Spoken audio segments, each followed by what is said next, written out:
Hola, bueno, muy buenas tardes para todos.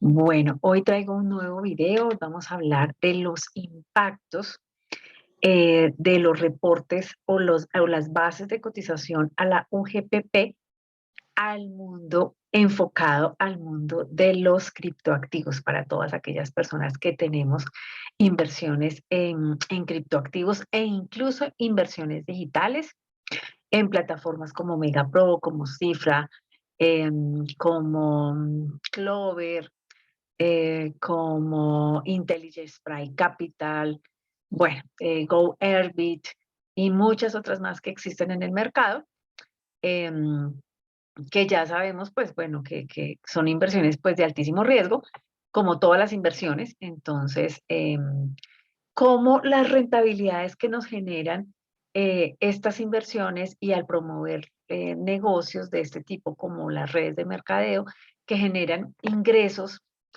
adicionales, ya sean por comisiones, bonos, regalías, bueno, como quiera que se quiera llamar, estos ingresos, cómo nos están impactando para efectos de la UGPP. Entonces, quiero compartirles este material. Es importantísimo aclarar que este material no es propiedad intelectual mía, es un material que está diseñado en la página de la unidad de pensiones y parafiscales, la UGPP, y básicamente pues nos habla del ABC del trabajador independiente cuando es inexacto. ¿Y eso qué tiene que ver con el mundo cripto? Pues resulta que cuando tú compras y vendes criptoactivos, estás generando un ingreso. Cuando tú desarrollas una actividad de minería, estás generando un ingreso. Cuando tú tienes una inversión en una plataforma digital, no vamos a hablar de si es legal o no, o si está regulada o no, pero tú estás generando un ingreso. Cuando haces redes de mercadeo, ya sea en plataformas de inversiones digitales o en cualquier tipo de plataforma que te genere un ingreso, pues todo esto afecta o impacta el ingreso base de cotización para efectos de nuestra planilla como trabajadores independientes, si es que lo somos, o empleados asalariados, pues obviamente dentro de nuestro trabajo pues nos pagan una planilla, pero nosotros deberíamos estar cotizando por esos ingresos adicionales que estamos recibiendo. Entonces, ¿quién es el trabajador independiente inexacto? Aquí nos dan varias pautas para determinar si nosotros estamos cumpliendo o estamos incumpliendo, o por otra parte, si estamos cometiendo alguna inexactitud en nuestro ingreso base de cotización para la salud y la pensión. Entonces, el trabajador independiente inexacto, pues es la persona que aporta al Sistema General de Seguridad Social sobre un ingreso base de cotización que no corresponde con su realidad económica. También es inexacto el trabajador independiente que no aporta a todos los subsistemas, entre ellos salud, pensión y riesgos laborales. ¿Cuáles son los porcentajes para realizar los aportes al Sistema General de Seguridad en Salud? De Seguridad Social, perdón. Entonces, la salud es el 12.5% y la pensión es el 16%. Los riesgos laborales, es importante tener en cuenta que el aporte es obligatorio para quienes tienen contrato de prestación de servicio superior a un mes o que desarrollan una actividad de alto riesgo. Y hay unas tarifas para esos riesgos laborales. Está la tarifa clase 1, que es el menor riesgo, que el porcentaje es el 0.522%. La tarifa o la clase 2, que es del 1.044%. Y está la clase 3, que es el 2.436%. Está la clase 4, que es el 4.350%, y la clase 5, que es el 6.96%. Es importante que si la clase de riesgo es 4 o 5, el aporte lo debe realizar el contratante. Entonces, ahí tenemos un aspecto importante. ¿Cuándo se puede cambiar la condición de inexacto? Sí es posible cambiar esa condición y para poderlo hacer, pues debemos calcular de forma correcta el ingreso base de cotización y realizar los aportes a través de la planilla integrada de liquidación de aportes PILA. Esta planilla ya sabemos que hay bastantes operadores en el mercado con los cuales podemos hacer el proceso de liquidación de esta planilla. Entonces, ¿qué es el ingreso base de cotización? Es el valor de los ingresos netos. Aquí es muy importante hacer esta aclaración. Ingresos netos mensuales sobre los cuales se aporta al Sistema General de Seguridad Social. ¿Cómo se calcula el ingreso base de cotización? Entonces, debemos sumar todos los ingresos recibidos por las actividades económicas que desarrollamos como independientes. Y aquí voy a hacer un asterisco porque no debo tomar en cuenta los provenientes por salario. Si yo trabajo en una empresa, esos ingresos no los voy a tener en cuenta. ¿Por qué no los voy a tener en cuenta? Porque esos ingresos ya están siendo liquidados en una planilla por parte de esa empresa. Yo debo tener aquí todos los demás ingresos que yo reciba. Por ejemplo, si tengo un canal de YouTube y me genera ingresos, por ejemplo, si estoy haciendo marketing de afiliados y estoy generando ingresos, por ejemplo, si vendo productos digitales a través de plataformas como Hotmart o si tengo mi propia página web donde estoy generando ingresos. Si estoy en el mundo cripto, entonces yo compro y vendo criptoactivos. Si yo en algún momento compré y los acumulé y los estoy vendiendo en este momento, eso es un ingreso. Si yo desarrollo la actividad de minero de algún criptoactivo, también pues debo liquidar esos ingresos que estoy recibiendo. Si yo tengo una inversión en una plataforma digital, cualquiera que se llame, yo conozco algunas, no todas, sé que hay muchas más, entonces ahí estoy generando ingreso por comisiones de bonos de red de mercadeo, en bonos o comisiones por llegar a ciertos rangos o posiciones, bonos o mi inversión que tengo allá o mi licencia me está generando una rentabilidad y en el momento en el que la monetizo, pues también debo tener en cuenta ese ingreso que estoy allá obteniendo. Entonces debo sumar todos los ingresos provenientes de todas las actividades económicas que estoy desarrollando. A estos ingresos le debo restar los costos asociados a esa actividad económica en particular y al resultado que me dé lo multiplico por el 40%.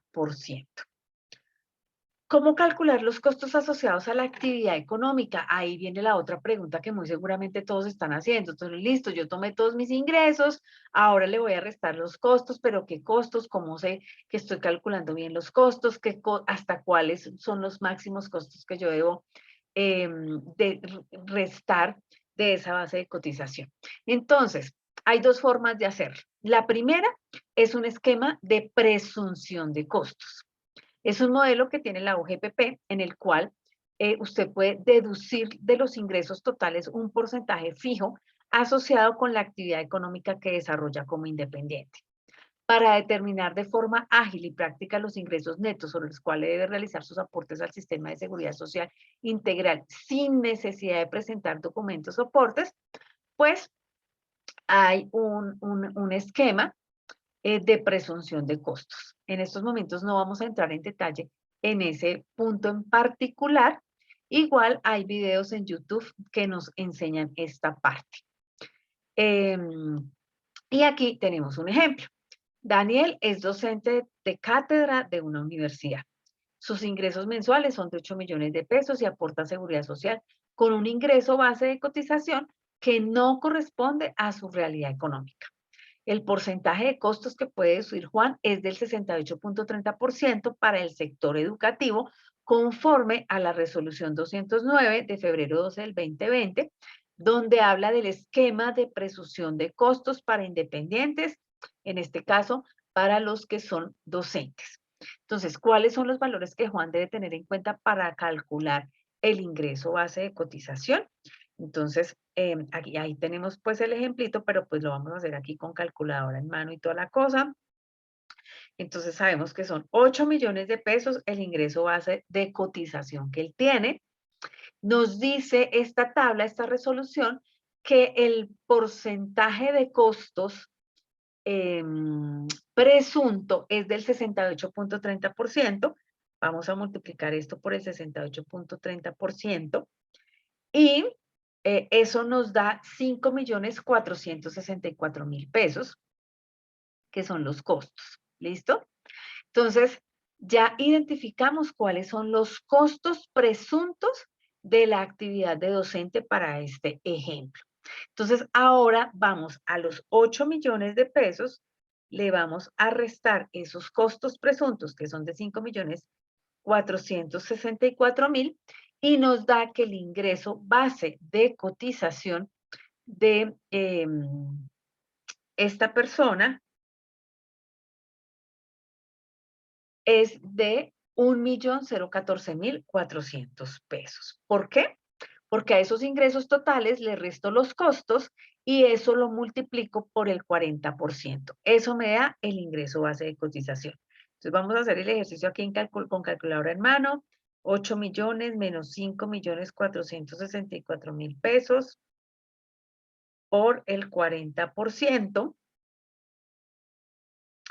Entonces nos da 1.014.400. Sobre ese valor vamos a calcular el 12.5%, que es el porcentaje de cotización para la salud, y el 16%, que es el porcentaje de cotización para la pensión.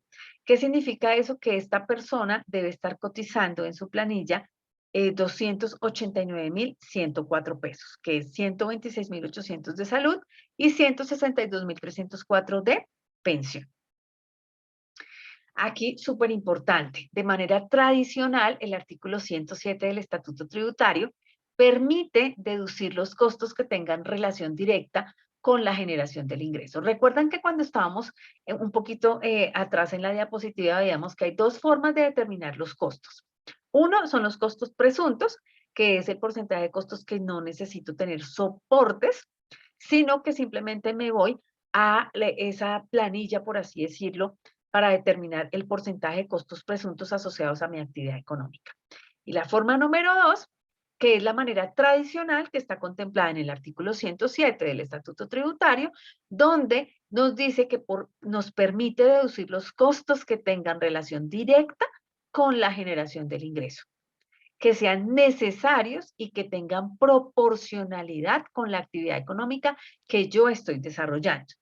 En esta opción, el trabajador independiente debe demostrar dichos costos. ¿Cómo se demuestran esos dichos costos? Con soportes. Entonces, vamos a ver acá un ejemplo. Juliana es trabajadora independiente, tiene un consultorio odontológico y sus ingresos mensuales son de 5 millones de pesos. Los costos asociados a su actividad económica son de 1.500.000 pesos y realiza aportes al Sistema General de Seguridad Social sobre un ingreso base de cotización que no corresponde con la realidad de sus ingresos. ¿Cuáles son los valores que Esperanza debe tener en cuenta para calcular el ingreso base de cotización? Siguiendo la fórmula, debemos tomar los ingresos totales como independiente, que son 5 millones de pesos, restarle los costos asociados a esa actividad económica, que es 1.500.000 pesos, y sobre eso calcular el 40%. Eso ya me da mi ingreso base de cotización, determinar el porcentaje de salud, que es el 12.5%, y el porcentaje de la tarifa de pensión, que es el 16%. Entonces aquí vemos el ejercicio más plasmadito con calculadora en mano, donde tenemos el ingreso total menos los costos, o sea, los 5 millones menos el 1.500.000, por el 40%, eso nos da 1.400.000 pesos. Sobre ese 1.400.000 pesos yo calculo el 12.5% para salud y sobre ese 1.400.000 pesos calculo el 16% para la pensión. O sea que la planilla de seguridad social de esta persona debería estar cotizando alrededor de los 399.000 pesos. Tenga en cuenta, el valor del ingreso base de cotización, ojo con esto, no puede ser inferior a un salario mínimo legal mensual vigente. Hoy en 9 de junio del 2022, el salario mínimo en Colombia es de 1.000.000 de pesos. ¿Qué significa eso? Que si yo al aplicar esta fórmula me da que mi ingreso base de cotización está por debajo del 1.000.000 de pesos, no puedo cotizar la planilla por debajo del 1.000.000 de pesos. De hecho, cuando hacemos esto directamente en nuestro liquidador de la página oficial, pues nos genera error, porque nos dice que no podemos liquidar la planilla por debajo del ingreso base mínimo de cotización, que es en este caso 1.000.000 de pesos. Los ingresos como asalariados no los debe incluir en el cálculo del ingreso base de cotización, y la suma de todos los ingresos como empleado independiente no deben superar los 25 salarios mínimos legales mensuales vigentes. Entonces, ahí también tenemos un super clip. ¿Por qué? Porque si yo por mis actividades de compra y venta de criptoactivos, por mi salario, por mi canal de YouTube, por mis servicios digitales a través de plataformas como Hotmart, por el marketing de afiliados, productos digitales, inversiones digitales, compra y venta de criptoactivos, actividad de minería y todas las que ustedes quieran superan los 25 salarios mínimos legales mensuales vigentes, pues ese sería el tope máximo con el cual yo podría liquidar mi planilla de seguridad social. ¿Cómo debe aportar al sistema general de seguridad social? Si nunca estuvo afiliado a salud, EPS, y a pensión, AFP, y riesgos laborales, debe tramitar su afiliación como cotizante independiente. En estos momentos, si hay alguna persona que me está escuchando, que está viendo este video, que nunca se ha afiliado a una EPS, que nunca se ha afiliado a un fondo de pensiones, pero está comprando y vendiendo criptoactivos, haciendo marketing de afiliados, está haciendo, vende productos digitales a través de Hotmart o a través de ClickBank, o tiene su canal de YouTube. Bueno, ¿cómo subsanar el tema? Lo primero que debe hacer es afiliarse a la EPS y a la AFP o a la pensión a través de la figura de cotizante independiente. Si en el pasado había tramitado su afiliación a la EPS y a la pensión y a los riesgos laborales, reportar la novedad de ingreso como cotizante independiente en cada administradora. ¿Listo? Es muy sencillo, pues solamente debes identificar en qué empresa promotora de salud estás afiliado y hacer la novedad, y lo mismo con tu fondo de pensiones. El paso número 1, pues es liquidar su ingreso base de cotización de acuerdo a su realidad económica. El segundo paso es aportar a la EPS y a la pensión en los riesgos laborales a través de la planilla integrada de liquidación de aportes. Utilice la planilla de independientes, porque hay varias figuras, entonces debemos buscar la de independientes.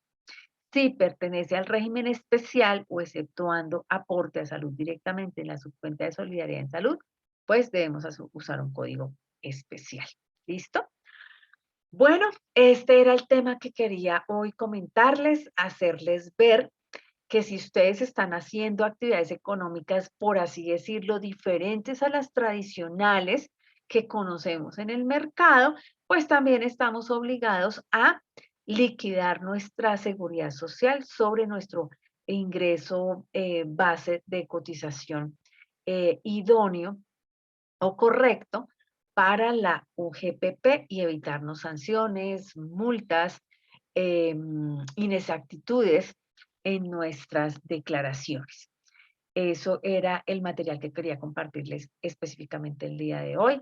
Pues va casi que enfocado a todo lo que es el mundo cripto, inversiones en plataformas digitales, ingresos a través de canales de YouTube, a través de plataformas como Hotmart, a través de cursos virtuales. Bueno, todos esos ingresos adicionales que percibimos que se salen como un poquito de lo tradicional del salario o de la prestación de servicios como contratistas en alguna empresa o servicio pues de los que ya conocemos. Entonces, si tú eres una persona que tienes ingresos por estos conceptos que acabé de mencionar, también te impacta los requisitos legales de la UGPP y debes normalizar tu situación. Muchas gracias por conectarse a este video. No olviden darle clic, activar la campanita de notificaciones y suscribirse al canal, porque estaré subiendo material que les genere valor a todo en la comunidad de contadores, de personas especializadas en el tema de impuestos y también al mundo de los criptoactivos y la parte digital.